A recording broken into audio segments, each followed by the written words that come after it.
मत्ती अध्याय 3। उन दिनों में यूहन्ना बपतिस्मा देने वाला आकर यहूदियों के जंगल में यह प्रचार करने लगा कि मन फिराओ, क्योंकि स्वर्ग का राज्य निकट आ गया है।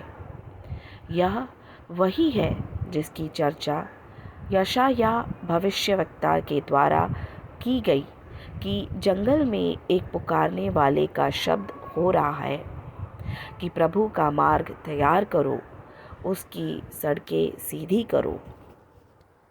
या यूहन्ना ऊँट के रोम का वस्त्र पहने था और अपनी कमर में चमड़े का पटुका बांधे हुए था, और उसका भोजन टिड्डियों और बनमधु था।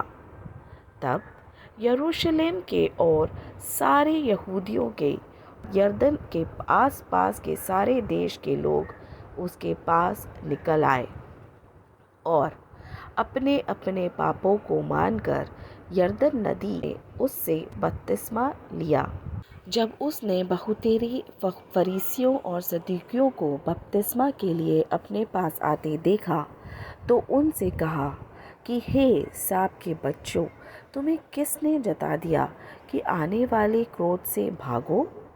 सो मन फिराव के योग्य फल लाओ और अपने अपने मन में यह ना सोचो कि हमारा पिता इब्राहिम है, क्योंकि मैं तुमसे कहता हूँ कि परमेश्वर इन पत्थरों से इब्राहिम के लिए संतान उत्पन्न कर सकता है।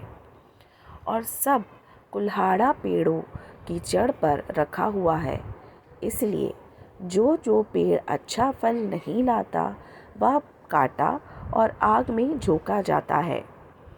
मैं तो पानी से तुम्हें मन फिराव का बपतिस्मा देता हूँ, परंतु जो मेरे बाद आने वाला है वह मुझसे शक्तिशाली है। मैं उसकी जूती उठाने के योग्य नहीं। वह तुम्हें पवित्र आत्मा और आग से बपतिस्मा देगा। उसका सूप उसके हाथ में है और वह अपना खलिहान अच्छी रीति से साफ करेगा और अपने गेहूं को तो खत्ते में इकट्ठा करेगा, परंतु भूसी को उस आग में जलाएगा जो बुझने की नहीं। उस समय यीशु गलील से यरदन के किनारे पर यूहन्ना के पास उससे बपतिस्मा लेने आया, परंतु यूहन्ना यह कहकर उसे रोकने लगा कि मुझे तेरे हाथ से बपतिस्मा लेने की आवश्यकता है और तू मेरे पास आया है। यीशु ने उसको यह उत्तर दिया कि अब तो ऐसा ही होने दे, क्योंकि हमें इसी रीति से सब धार्मिकता को पूरा करना उचित है।